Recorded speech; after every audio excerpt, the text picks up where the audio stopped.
Հարգելի գործընկերներ, քաղաքացիական պայմանագիր կուսակցությունը 2021 թվականի արտահերթ խորհրդարանական ընտրություններում ստացել է Հայաստանի եւ Արցախի համար խաղաղ զարգացման դարաշրջան բացելու մանդատ։ Մանդատը ստացել է Հայաստանի Հանրապետության քաղաքացիներից։ Այդ մանդատը ենթադրում է մեր երկրի շուրջ բարենպաստ միջավայրի ձևավորում, տարածաշրջանային կոմունիկացիաների բացում, տարածաշրջանային կայունության ու տևական խաղաղության հաստատում։ Խորհրդարանական արտահերթ ընտրություններից հետո սակայն տեղի ունեցավ եւ տեղի է ունենում այն, ինչ մենք կանխատեսում էինք, ասելով, որ մեծ է հավանականությունը, որ Ադրբեջանը ի հեճուկս միջազգային ասպարեզներում արվող խաղաղասիրական հայտարարությունների ամեն ինչ անելու է խաղաղությունը տարածաշրջանում խոչընդոտելու համար եւ սա անելու է մի մարտավարությամբ, որը նույնպես կանխատեսելի է, ցույց տալով, թե Հայաստանը կամ Արցախը իբր դեմ են խաղաղությանը, դեմ են սահմանազատման եւ սահմանագծման գործընթացներին եւ այս ֆոնին ագրեսիվ քաղաքականություն կառուցելու կեղծ հիմնավորումներ է ստեղծելու, ինչի դրսևորումները մենք տեսնում ենք նաև վերջին օրերին, բայց դա տեսել ենք նաև վերջին ամիսներին։ Մասնավորապես Ռուսաստանի, Հայաստանի, Ադրբեջանի փոխվարչապետերի մակարդակով գործող աշխատանքային խումբը բավականին կառուցողական եւ արդյունավետ աշխատանք է իրականացնում տարածաշրջանային կոմունիկացիաների բացման վերաբերյալ եւ Ադրբեջանի անհասկանալի հայտարարությունները, այսպես կոչված Զանգեզուրի միջանցքի մասին, որևէ կապ չունեն աշխատանքային խմբի կատարած աշխատանքի եւ որ առավել կարեւոր է հունվարի 11-ի Մոսկվայի եռակողմ հայտարարության բովանդակության հետ, որը բացահայտում է, թե ինչ է նշանակում եւ ինչպես պետք է իրագործվի նոյեմբերի 9-ի եռակողմ հայտարարության 9-րդ կետը։ Իմ մեկնաբանությունը միանշանակ է։ Ադրբեջանը միջանցքի մասին հայտարարություններ անում է եռակողմ աշխատանքային խմբի գործունեությունը խաթարելու եւ տարածաշրջանային կոմունիկացիաների բացում թույլ չտալու համար։ Ինչու՞, որովհետեւ Ադրբեջանի նպատակն է շարունակել Հայաստանի շրջափակման շուրջ 30-ամյա գործընթացը քաղաքականությունը։ Բայց մենք առանց սեթևեթելու շարունակելու ենք աշխատանքը եռակողմ աշխատանքային խմբում Հայաստանի շրջափակումը ճեղքելու ուղղությամբ եւ ռուսաստանցի մեր գործընկերների, միջազգային մեր գործընկերների աջակցությամբ հասնելու ենք տարածաշրջանային կոմունիկացիաների բացմանը, այսինքն Հայաստանի Հանրապետության ապաշրջափակմանը։ Հաջորդը Ադրբեջանը փորձում է ներկայացնել, թե Հայաստանը դեմ է եւ խոչընդոտում է սահմանազատման եւ սահմանագծման աշխատանքներին։ Իրականությունը ուղիղ հակառակն է, այդ Ադրբեջանն է դեմ սահմանազատման եւ սահմանագծման աշխատանքներին, որովհետեւ ասպարեզ է բերել ակնհայտորեն կեղծված քարտեզներ, փորձելով հիմնավորել իր զինված ուժերի ներկայությունը Հայաստանի ինքնիշխան տարածքի մի շարք հատվածներում, մասնավորապես հայ-ադրբեջանական սահմանի Սոտք խոզնավար հատվածի մի շարք տեղանքներում։ Ինչպես միջազգային հանրությունը, այնպես էլ Հայաստանը հստակ արտահայտել են իրենց դիրքորոշումը այս հարցի վերաբերյալ նույնպես։ Տվյալ տարածքներից Ադրբեջանի զինված ուժերի դուրսբերում, սահմանագծից եւ Հայաստանի եւ Ադրբեջանի զինված ուժերի հայելային ետքաշում մշտական տեղակայման վայրեր, սահմանագծի վրա ռուս սահմանապահների եւ կամ միջազգային դիտորդների տեղակայում եւ միջազգային հովանու ներքո սահմանագծման եւ սահմանազատման աշխատանքների նախապատրաստություն եւ մեկնարկ։ Մեր այս առաջարկը շարունակում է մնալ ուժի մեջ եւ մենք մեր գործընկերների, մասնավորապես ռուսաստանցի գործընկերների հետ աշխատում ենք այս ուղղությամբ, իսկ Ադրբեջանը որևէ կերպ չի արձագանքել այս հայտարարությանը եւ առաջարկին։ Ադրբեջանը փորձ է անում տպավորություն ստեղծել, թե Հայաստանը դեմ է խաղաղությանը եւ խաղաղության պայմանագրին։ Մինչդեռ Հայաստանը արդեն մի քանի անգամ հրապարակային ողջունել է ԵԱՀԿ Մինսկի խմբի համանախագահների ապրիլի 13-ի հայտարարությունը, որում մասնավորապես ասվում է. Մեջբերում եմ. Հաշվի առնելով ԵԱՀԿ մանդատի ժամկետները եւ տարածաշրջանի բոլոր բնակիչների ձգտումները դեպի կայուն, խաղաղ եւ բարեկեցիկ ապագա, համանախագահները շեշտում են, որ հատուկ ուշադրություն պետք է դարձնել վերջնական, համապարփակ եւ կայուն կարգավորման ձեռքբերմանը կողմերին լավ հայտնի սկզբունքների հիման վրա։ Այս առումով նրանք կոչ են անում կողմերին առաջին իսկ հնարավորության դեպքում վերսկսել բարձր մակարդակի քաղաքական երկխոսությունը համանախագահների հովանու ներքո։ Համանախագահները կրկնում են ուղղակի երկկողմ խորհրդատվություններ կազմակերպելու իրենց առաջարկը, որպեսզի կողմերը համատեղ վերանայեն եւ համաձայնեցնեն իրենց առաջնահերթությունները ներկայացնող կառուցվածքային օրակարգը առանց նախապայմանների։ Մեջբերման ավարտ։ Ուզում եմ հիշեցնել, որ կողմերին լավ հայտնի սկզբունքները, որոնց մասին խոսվում է այս հայտարարության մեջ եւ որոնք դրված են Ղարաբաղյան հակամարտության կարգավորման հիմքում, երեքն են. ժողովուրդների ինքնորոշում, ուժի կամ ուժի սպառնալիքի կիրառման բացառում եւ տարածքային ամբողջականություն։ Համանախագահների այս հայտարարությունը այսպիսով ոչ այլ ինչ է, քան տարածաշրջանում խաղաղության հաստատման ճանապարհային քարտեզի առաջարկ, եւ Հայաստանը, կրկնում եմ, ողջունել է այս հայտարարությունը եւ դրական է արձագանքել դրանում նշված դրույթներին եւ ուզում եմ եւս մեկ անգամ պաշտոնապես հայտարարել, որ Հայաստանը պատրաստ է Ղարաբաղյան խաղաղ կարգավորման գործընթացի վերսկսմանը համանախագահների հայտարարության մեջ նշված ֆորմատով եւ բովանդակությամբ։ Եվ կարծում եմ, որ Ադրբեջանի ղեկավարությունը լավ կանի ապակառուցողական գործողությունների եւ հայտարարությունների փոխարեն անսա միջնորդների հորդորներին եւ նույնպես հստակ դիրքորոշում հայտնի համանախագահների հայտարարության վերաբերյալ։ Հստակ է, որ մենք նախանձախնդիր հետապնդելու ենք Արցախի ժողովրդի ինքնորոշման իրավունքի իրականացմանը։ Հարգելի գործընկերներ, եթե այս ամենին ավելացնում ենք Ադրբեջանի սադրիչ, Հայաստանի տարածքային ամբողջականությանը սպառնացող հայտարարությունները, ակնհայտ է դառնում, թե ով, որ երկիրն է խոչընդոտում տարածաշրջանային կայունության եւ խաղաղության հաստատմանը։ Եթե մենք ուշադիր դիտարկենք Ադրբեջանի գործողություններն ու հայտարարությունները, կտեսնենք, որ այդ երկիրը տարածքային նկրտումներ ունի իր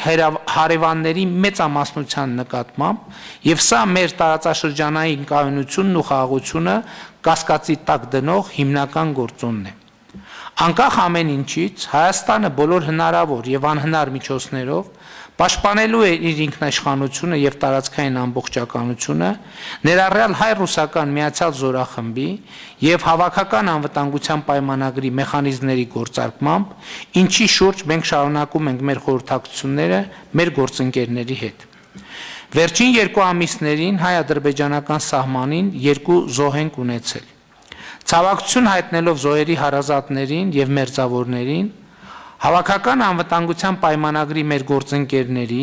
ԵԱՀԿ Մինսկի խմբի համանախագահության ուշադրությունն եմ հրավիրում այս փաստի վրա։ Տարածաշրջանային կայունության եւ փոխվստահության հաստատմանը խոչընդոտող հաջորդ կարևոր գործոնն այն փաստն է, որ ի հեճուկս իր ստանձնած պարտավորությունների Ադրբեջանը մինչև օրս չի վերադարձրել մեր ռազմագերիներին։ Ամեն դեպքում միջազգային մեր գործընկերների հետ համագործակցությամբ մինչև օրս մենք կարողացել ենք վերադարձնել 104 ռազմագերիներին։ Մենք շարունակելու ենք աշխատել մեր բոլոր ռազմագերիների վերադարձի ուղղությամբ, Ղարաբաղի հարցի համապարփակ կարգավորման, սահմանների սահմանազատման եւ սահմանագծման աշխատանքները, տարածաշրջանային կոմունիկացիաների բացումը եղել են, կան եւ լինելու են մեր առաջնահերթությունների շարքում։ Ադրբեջանն այս ապակառուցողական գործողություններով ոչ միայն խախտում է նոյեմբերի 9-ի հայտարարությունը, այլ նաև փորձում է խաթարել Հունվարի 11-ի եռակողմ հայտարարությամբ ամրագրված տարածաշրջանային ենթակառուցվածքների ապաշրջափակման գործընթացը, ինչպես նաև ԵԱՀԿ Մինսկի խմբի համանախագահների ապրիլի 13-ի հայտարարությամբ նախատեսված խաղաղ բանակցությունները և տարածաշրջանային կայունությունը ընդհանրապես։ Ադրբեջանի նման գործողությունները մարտահրավեր են միջազգային իրավունքին և բոլոր այն ուժերին, որոնք շահագրգռված են տարածաշրջանային կայունության և խաղաղության հաստատմամբ, և մենք շարունակելու ենք մեր խորհրդակցությունները և համագործակցությունը այդ ուժերի հետ, և ընդգծում եմ մեր առանցքային նպատակը իրականացնել և իրացնել ժողովրդից ստացած մեր մանդատը, այն է Հայաստանի Հանրապետության հայ ժողովրդի համար խաղաղ զարգացման դարաշրջան բացելու ուղղությամբ և մենք հետևողականորեն շարժվելու ենք հենց այդ ուղղությամբ այս մանդատը իրացնելու նպատակով։ Հարգելի գործընկերներ, այսքանը որպես նախաբան, այժմ ես առաջարկում եմ անցնել մեր նիստի օրակարգին։ Օրակարգի վերաբերյալ առաջարկություններ և դիտողություններ չկան, ըստ այդմ դրվում է քվեարկության օրակարգ, ովքեր են կողմ օրակարգի հաստատմանը, դեմ չունենք, օրակարգը հաստատված է, քննարկում ենք չզեկուցվող հարցերի փաթեթը, փաթեթի վերաբերյալ առաջարկություններ, համեցեք պարոն Հարությունյան։ Պարոն վարչապետ, երրորդ կետով նախատեսված որոշման նախագծում խնդրում եմ թույլ տալ իրականացնել երկու տեխնիկական շտկում։ Աշխատակազմի հետ աշխատել ենք։ Շատ լավ, համաձայնված առարկություն չկա։ Համեցեք պարոն։ Պարոն վարչապետ, նմանատիպ հարց կա նաև 33-րդ հարցում թույլ տաք սա էլ խմբագրական բնույթի է ֆինանսների նախարարության հետ աշխատում ենք։ Ում հետ։ Ֆինանսների նախարարության։ Շատ լավ։ Այլ չկա, ըստ այդմ դրվում է քվեարկության փաթեթը, ովքեր են կողմ ոչ չզեկուցվող հարցերի փաթեթի ընդունմանը, դեմ չկա, փաթեթն ընդունված է, քննարկում ենք զեկուցվող հարցերը։ Հարց համար 7 նախադպրոցական ուսումնական հաստատությունների պետական բյուջեից 1 սանի հաշվարկով ֆինանսավորման կարգը, այդ թվում կրթության և զարգացման առանձնահատուկ պայմանների ապահովման համար անհրաժեշտ ֆինանսավորման բարձրացված չափանակը սահմանելու մասին հարցը։ Զեկուցող կրթության, գիտության, մշակույթի և սպորտի նախարարի պաշտոնակատար Վահրամ Դումանյան։ Խնդրեմ, պարոն Դումանյան։ Շնորհակալություն, պարոն վարչապետ, հարգելի գործընկերներ։ Հայաստանի Հանրապետության կառավարությունը որպես ռազմավարական նպատակ որդեգրել եւ իրականացնում է նախադպրոցական տարիքի երեխաների համընդհանուր կրթության ապահովման քաղաքականություն։ Սակայն նախադպրոցական կրթության եւ ծառայությունների շարունակական մատչելիության ապահովման համար սահմանված չէ ֆինանսավորումը կարգավորող նորմատիվային իրավական ակտ։ Դրա բացակայության պատճառով խիստ տարբեր են համայնքային նախադպրոցական հաստատություններում երեխաների կրթական ծրագրերի իրականացման նյութատեխնիկական եւ ուսումնամեթոդական պայմանները, նախադպրոցական մանկավարժական կադրերի վարձատրությունը։ Նախադպրոցական ծառայությունների ֆինանսավորման համար մի դեպքում ելակետային է համարվում երեխաների փաստացի միջին հաճախումների թիվը, մյուս դեպքում հաստատության տարիֆիկացիայով հաստատված պլանային թիվը։ Արդյունքում ֆինանսական հատկացումների զգալի տարբերություններ են ստեղծվում։ Այլ խնդիր է նախադպրոցական տարբեր հաստատությունների կողմից իրականացվող ծախսերի անհամամասնությունը եւ դրանց ֆինանսավորման էական տարբերությունները համայնքից համայնք, ինչպես նաեւ Երևանի տարբեր վարչական շրջաններում։ Հաստատությունների մանկավարժական անձնակազմի աշխատանքի վարձատրությունների չափը միևնույն կրթական ցենզի, միևնույն ստաժի արկայության պայմաններում շատ տարբեր են։ Բացակայում են նաև ՀՀ օրենսդրությամբ սահմանված աշխատողներին ուղղվող խթանման ֆոնդի հնարավորությունները։ Ներկայացվող ֆինանսավորման կարգը նպատակ ունի կանոնակարգել դաշտը, առաջարկելով միասնական մեթոդաբանություն նախադպրոցական հաստատությունների ֆինանսավորման մասով։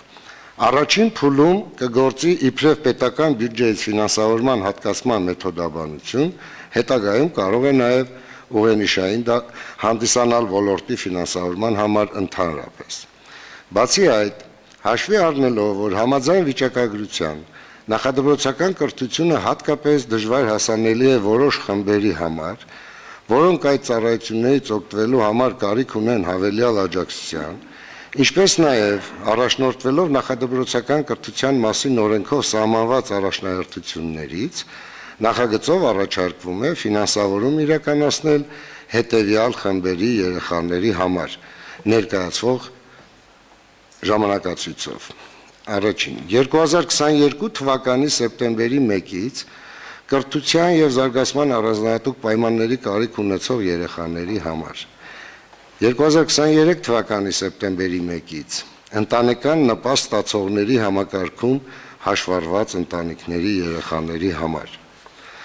2024 թվականի սեպտեմբերի 1-ից 3 եւ ավելի երեխա ունեցող ծնողների երեխաների համար, 2025 թվականի սեպտեմբերի 1-ից զինծառայող ծնողի երեխաների համար։ Պետական բյուջեից 1/20-ի հաշվարկով ֆինանսավորումը կազմում է շուրջ 425,000 դրամ տարեկան կտրվածքով եւ ենթադրում է,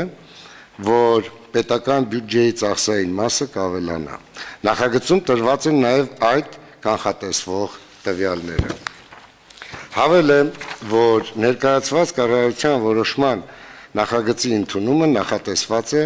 նախադպրոցական կրթության մասին Հայաստանի Հանրապետության օրենքի 23-րդ հոդվածի առաջին մասի 7-րդ կետով։ Հաշվի առնելով վերոշահադրյալը առաջարկում եմ հաստատել ներկայացված նախագիծը։ Շնորհակալություն։ Համեցեք հարցեր։ Չկան հարցեր։ Մենք ըստ էության այստեղ ինձ մոտ մենակ մի երկու հարցացակում, մեկը պարզաբանման նպատակով, փաստորեն մենք 1/20-ի հետ կապված ֆինանսավորման չափականակն ենք ավելացնում կոնկրետ խմբերի հասցեականությունը ապահովելով, ճիշտ եմ հասկանում։ Այո, պարոն վարչապետ, եւ այդ խմբերը փոփոխվում են մինչեւ 2026 թվականը, 22 թվականից սկսած։ Առաջին դեպքում 22 թվականից ներառվում են այս ցանկում ուրեմն զարգացման եւ կրթության առանձնահատուկ պայմանների կարիք ունեցող հաշմանդամ տարբեր երեխաների այս խումբն է 22 թվականի հաջորդ տարվա սեպտեմբերի 1-ից 1 տարի անց ավելանում է, այսինքն հաջորդ խումբն է գալիս թիրախային, որտեղ ներառված արդեն նպաստ ստացող ընտանիքների երեխաները, սոցիալական անապահով այդ խավի երեխաները, հաջորդը ուրեմն մենք ունենում ենք արդեն այն ընտանիքի երեխաները, որտեղ կան 3 եւ ավելի երեխաներ, սա 24 թվականն է եւ վերջապես 25 թվականին ավելանում են ուրեմն զինծառայող ծնողների երեխաները, առայժմ այսքանով ավարտվում է մեր այս ծրագիրը։ Շատ լավ, երկու դիտարկում այդ կապակցությամբ։ Առաջինը մենք փաստորեն 2022 թվականի սեպտեմբերի 1-ից հնարավորություն ենք ստեղծում, որպեսզի դաստիարակ ուսուցիչների աշխատավարձերի որոշակի բարձրացում տեղի ունենա որոշակի հատվածներում։ Հիմա ես առաջարկում եմ հետևյալը, որ մենք որպեսզի հատվածական չգործենք, մենք պայմանավորվենք, որ աշխատավարձի բարձրացումը տեղի ունենալու ատեստավորումից հետո, այսինքն մենք բարձրացնելու ենք միայն այն ուսուցիչ դաստիարակների աշխատավարձը, որ ինչպես մենք խոսել ենք բազմիցս, անցած կլինեն ատեստավորում եւ հաստատած կլինեն իրենց որակավորումը։ Ինչքան էլ որ մենք այս փուլում առայժմ խոսում ենք տարբերությունները համահարթեցնելու եւ հավասարեցնելու մասին, միևնույնն է, եթե մենք ավել ֆինանսական միջոց ենք ծախսում, այդտեղ պարտադիր որակի բաղադրիչը պետքա ներկա լինի։ Հետևաբար այս կետը ուժի մեջ է մտնում պայմանով, ոչ թե այս կետը, այլ աշխատավարձերի բարձրացման մեր պարտավորությունը, որ կարող է բարձրացվել միայն որակավորումը հաստատած, վերահաստատած ուսուցիչ դաստիարակների աշխատավարձը։ Սա առաջին դիտարկումը։ Հաջորդ դիտարկումը հետևյալն է։ 2024 թվականի սեպտեմբերի 1-ից 3 եւ ավելի երեխա ունեցող ծնողների երեխաները։ Մենք սրա հետ կապված ունենք այլ ծրագիր։ Նաեւ մենք ունենք արդեն խոսել ենք, որ երրորդ եւ յուրաքանչյուր հաջորդ երեխայի համար, ես դա նախընտրական շրջանում ասել եմ, պետքա սահմանենք մեր, այսինքն նպաստ, որը քաղաքական առումով անվանում ենք турք երրորդ եւ հաջորդ յուրաքանչյուր երեխայի։ Ես կարծում եմ, որ այս մասում մենք պետքա այս կետը կանխենք, այսպես ասած, դեռ պայմանական թողենք այստեղ, որովհետեւ եթե մենք այս գումարը բավականին շոշափելի աջակցություն ցուցաբերելու ենք երրորդ եւ ավել երեխա ունեցող ընտանիքներին, հետեւաբար մենք այս միջոցները, որ պիտի ծախսենք այստեղ, մենք պետքա վերահասցեագրենք, որպեսզի կամ էլ մեխանիզմը, այլ մեխանիզմ գործի, որ այդ գումարները հաշվանցվեն եւ հաշվարկվեն, որովհետեւ ճիշտ չի լինի, որպես այդպիսի մեծ ճեղք առաջանա տարբեր երեխաների միջև։ Այսինքն այս երկու պայմանը, ես չգիտեմ հիմա սա մենք ոնց ենք արձանագրում որոշման մեջ, բայց արձանագրեք, որ այս երկու պայմանը պարտադիր է, որպեսզի մեր քաղաքականությունները ներքին կապերը չկորցնեն։ Սրանից հետո մենք պետք է պայմանավորվենք հետևյալը. կրթական համակարգում մենք պարտադիր պետք է իրականացնենք աշխատավարձերի բարձրացման քաղաքականություն, բայց այդ քաղաքականությունը չի կարող տեղի ունենալ առանց որակավորման, բարձրացման եւ որակավորման հաստատման։ Բոլոր մենք պետք է համոզված լինենք, սա ռազմավարական հարց է, որ մեր երեխաների հետ աշխատող մարդիկ ունեն պատշաճ որակավորում եւ տիրապետում են պետության կողմից ընդունած չափորոշիչներին, դրանց իրականացման հմտություններ ունեն, որից հետո մենք իհարկե պետք է նրանց վարձատրության չափերը մեծացնենք։ Սա որպես սկզբունք հետագա բոլոր որոշումների համար եւ նաեւ երրորդ եւ յուրաքանչյուր հաջորդ երեխայի հետ կապված մեր քաղաքականությունները տարբեր ոլորտներում իրականացնելիս մենք պետք է հիշենք, որ այդտեղ բավականին լուրջ ծրագիր ունենք եւ այսպես ասած ծրագրերի ներքին կապերը չպետք է կորցնեն, դրանք իրարից կտրված չպետք է դիտարկենք, այսքանը։ Որոշումը առաջարկում եմ քվեարկության կդնեմ այդ փոփոխությունները հաշվի առնելով, որպեսզի համապատասխան ձևակերպումներ արվեն։ Կան այլ հարցեր դիտարկումներ, ըստ այդմ դրվում է քվեարկության, ովքեր են դեմ որոշման ընդունմանը, դեմ չկա, որոշումն ընդունված է։ Քննարկում ենք հարց համար 28-ը Հայաստանի Հանրապետության կառավարության 2010 թվականի սեպտեմբերի 9-ի համար 1251-ը որոշման մեջ փոփոխություններ եւ լրացումներ կատարելու մասին հարցը։ Զեկուցող ոստիկանության պետ Վահե Ղազարյան, խնդրեմ պարոն Ղազարյան։ Շնորհակալություն մեծարգո վարչապետ, հարգելի գործընկերներ, օրակարգի 28-րդ նախագծով առաջարկվում է փոփոխություններ եւ լրացումներ կատարել կառավարության 2010 թվականի սեպտեմբերի 9-ի 1251-ն որոշմամբ սահմանված տրանսպորտային միջոցների համարանիշների հաշվառման եւ հատկացման կարգում։ Ներկայումս գործող կարգի համաձայն տրանսպորտային միջոցի զույգ համարանիշների, այդ թվում մեծ պահանջարկ ունեցողների կորուստյան կամ գողության դեպքում օգտագործողը զրկվում է դրանց կրկնօրինակը ստանալու հնարավորությունից։ Ես ստիպված է ստանալ նոր թվերով եւ տարերով համարանիշ։ Նշված իրավակարգավորումը նպաստել է վերջին ժամանակահատվածում հատկապես մեծ պահանջարկ ունեցող համարանիշների գողությունների եւ դրանք վերադասնելու դիմաց այն օգտագործողից գումար շորթելու դեպքերի ավելացմանը։ Առաջարկող նախագծով զույգ համարանիշների կորուստի դեպքում օգտագործողին իր ցանկությամբ պետական турքի վճարի դիմաց 12000 դրամ կհատկացվի նոր համարանիշների կրկնօրինակը հերթական վերթողարկմանը համապատասխանող արաբական թվանշանով գրառմամբ։ Որոշումը ուժի մեջ է մտնելու պաշտոնական հրապարակումից 3 ամիս հետո։ Նշված ժամանակահատվածը անհրաժեշտ է ոստիկանության կողմից համարանիշների կրկնօրինակները հերթական վերթողարկմանը համապատասխանող արաբական թվանշանով գրառմամբ տպագրելու տեխնիկական հնարավորությունը ապահովելու համար։ Որոշման գործողության տարածվելու է 2020 թվականի հունվարի 1-ից ցակած հարաբերությունների վրա։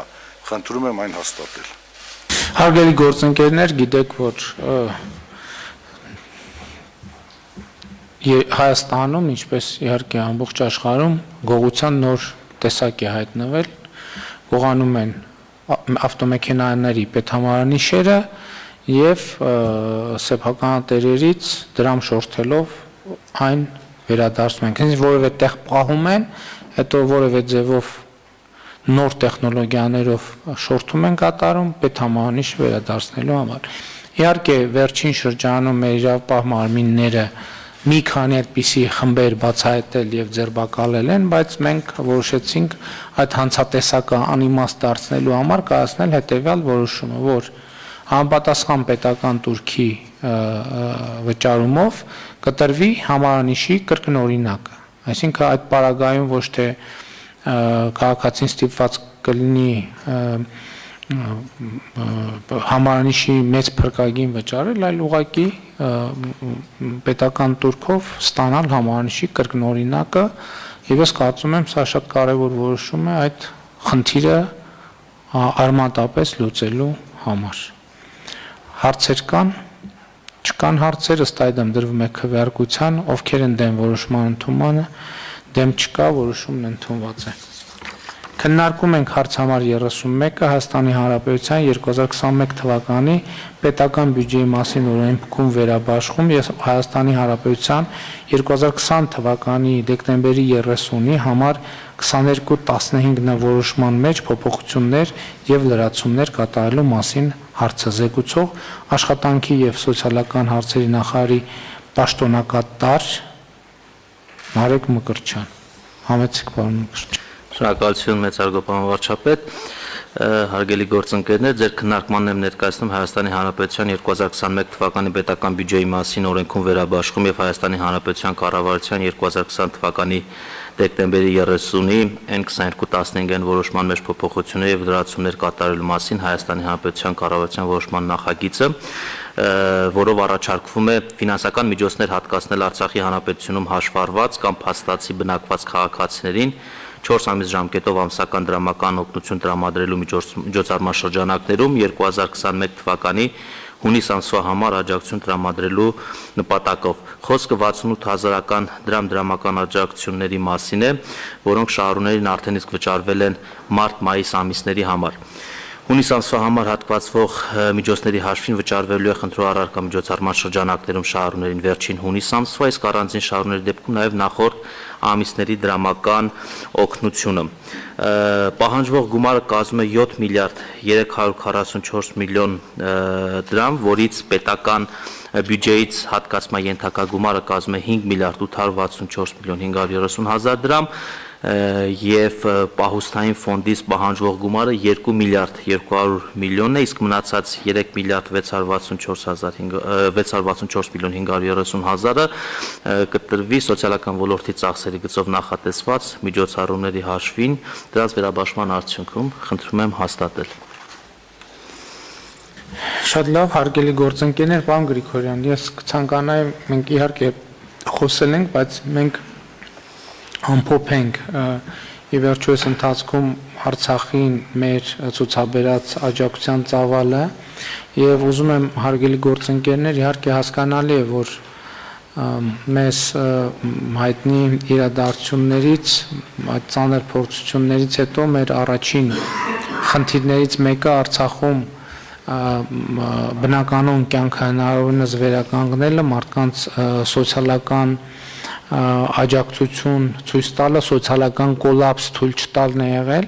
բայց մենք հիմա նաև քննարկում ենք այդ Արցախի կառավարության, Արցախի նախագահի հետ, որ մենք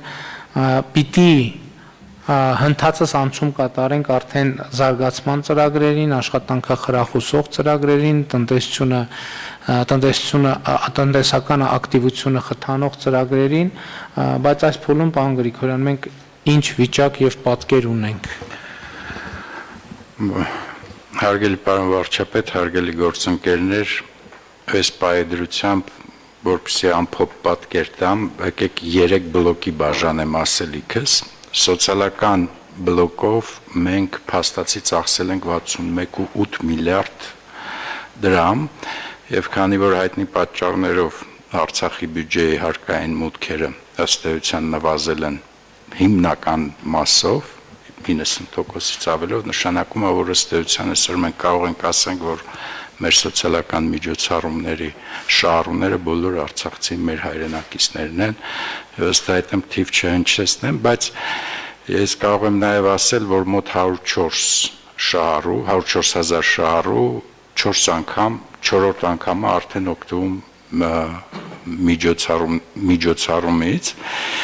եւ այդ իմաստով սոցիալական բլոկը ամփոփելով այսօր փաստացի կրկնեմ 61.8 միլիարդ, բայց միջոցառումները իրանց տրամաբանությամբ ուտիլիզացման ընթացքում հասնելու է 80 միլիարդի մոտավորապես, որտեղ մենք սկզբունք ունենք, որ վարձավճարների հատուցման մասնավորապես միջոցառումը կգործի ուղիղ այնքան ժամանակ, մինչև մենք ապահովենք բնակարանով մեր հայրենակիցներին տեղահանված։ Երկրորդ բլոկը դա Արցախի կառավարության ֆինանսական պարտավորությունները եւ իրավաբանական անձանց գույքային վնասները, որով մենք հիշեցնեմ հաստատեցինք գործիք, որը հնարավորություն տվեց մաքսիմալ արդյունավետ այդ խնդիրը լուծել եւ այդ խնդիրը զգալի չափով այս բանին լուծված է, այդ գործիքի ազդեցությունը մեր բյուջետային հոսքերի վրա կազմի տարեկան մինչեւ 10 միլիարդ դրամ եւ երրորդ գործիքը, բայց դա կաշխատի տարիներ եւ երրորդ գործիքը դա բնակարանով ապահովելու մեր հայտարարությունն է, որ հիմնադրամի հետ համատեղ մենք պետք է այդ խնդրի համար մոբիլիզացնենք մոտ 104 միլիարդ դրամ, ինչը նշանակում է, որ կառավարության ծախսը 3 տարվա կտրվածքով կկազմի շուրջ 52 միլիարդ դրամ։ Ամփոփելով ասեմ, որ սոցիալական բնույթի բոլոր միջոցառումները ընթացքի մեջ են, բնակարանով ապահովելու միջոցառումը դեռևս մշակման փուլում է, երակողմագնում աշխատանքները բավականին բարդ են, բայց ես կարծում եմ հատվածներով արդեն մյուս կառավարության օրակարգում կլինի լուծումներից առաջինը։ Երրորդը ըստ էության բոլոր որոշումները կայացված են, իմպլեմենտացված են եւ զգալի չափով Արցախի կառավարությունը արդեն իսկ խնդիրը լուծել է, մնացել է ֆիզիկական անձանց գույքային վնասների հատուցման ձևաչափի հետ կապված վերջնական որոշումներ կայացնեն, ես կարծում եմ մոտ ժամանակներս կայացվեն դրանք, բայց ես ասեմ նաև, որ Արցախի կառավարությունը առանցին է սոցիալական ծրագրեր իրականացնում, իհարկե ոչ այսքան մեծ ծավալի, բայց այնուամենայնիվ մենք եւ Արցախի կառավարությունը արել եւ անում ենք ամեն ինչ, որպեսզի մաքսիմալ հատուցված լինեն սոցիալական պետքերը եւ կարիքները մեր հայրենակիցների։ Շնորհակալ եմ, հարցեր խնդրեմ պարոն Մկրտչյան։ Պարոն վարչապետ, ուղղակի հնչեցնեմ, որ միայն այս ծրագրի շրջանակներում ավելի քան 26 միլիարդ մենք հատկացրել ենք մեր Արցախի հայրենակիցներին, միայն 68,000-ների դրամական աջակցության շրջանակներում, 2.5 միլիարդ էլ դոնորական կազմակերպությունների հետ համագործակցության շրջանակներում եւ հիմա ձեր ասացի համաձայն արդեն հանձնարարություն կա, նախարարությունում աշխատում են Արցախի համար ավելի զարգացման, աշխատանքի խրախուսման եւ զբաղվածության մասնագիտական կողմնորոշման ծրագրերի վրա։ Շնորհակալ եմ, Համեդ։ Պարոն վարչապետ, ուզում եմ մի կարևոր բան էլ ավելացնեմ, որպեսզի մեր անելիքները լինեն թիրախային եւ կարիքը ճիշտ բացահայտվի։ Ես ուզում եմ ասել, որ մենք իրականության մեջ ամեն ինչ անում ենք մաքսիմալ արագ, ուղղակի այստեղ ցուցակների նույնականացման տրադիցիոն խնդիրը կա, բայց կարծում եմ զգալիորեն այլևս լուծված է այդ խնդիրը, բայց ամեն դեպքում այն ինչ որ ժամանակատար է, պայմանավորված է ոչ թե ֆինանսների հայթայթման կամ ինչ որ մեր գործողությունների խնդրով, այլ հենց շահառուների նույնականացման եւ ցուցակների ձևավորման գործընթացով։ Շնորհակալ եմ, դուք երբ որ խոսեցիք շահառուների նույնականացման մասին, ես հիշեցի, որ անցյալ տարի մենք երբ որ կորոնավիրուսի ճգնաժամի կառավարման հետ կապված աջակցության միջոցառումներն ենք իրականացնում 26 միջոցառումներ մենք այդտեղ նույնպես շահառուների եւ բազաների ճշգրտման խնդիր ունեինք եւ մենք այն ժամանակ պայմանավորվեցինք որ այդ բոլոր բազաները կճշգրտվեն եւ կթվայնացվեն, կպահպանվեն, ես հույս ունեմ, որ այդ աշխատանքը արվել է եւ շարունակվում է, որովհետեւ դրանք շատ կարեւոր են եւ այդ բազաները մենք ամենատարբեր առիթներով եւ ամենատարբեր ծրագրերով օգտագործում ենք եւ այն ժամանակ աջակցության ծրագրերը բավականին ուշացան, համեն դեպս մեր ցանկալից, որովհետեւ շահառուների կոորդինատները ճշտելու խնդիր կար եւ ես հույս ունեմ, որ այդ աշխատանքը արվել է եւ բազա է ձևավորվել եւ այդ բազաները հասանելի են ամենատարբեր որոշումներ կայացնելիս, տեղեկատվություն ճշտելու եւ ամբողջացնելու համար։ Շատ լավ այլ հարցեր եւ դիտարկումներ։ Հա, Արցախում նույնն է։ Այո։ Ես նկատի ունեի, որ Հայաստանում այդ թեման նույնպես չմոռանանք։ Եթե հարցեր կամ ելույթներ չկան, դրվում է քվեարկության, ովքեր են դեմ որոշման ընդունմանը, դեմ չկա, որոշումն ընդունված է, հարգելի գործընկերներ, մեր օրակարգը սպառված է, նիստը ավարտված, շնորհակալություն։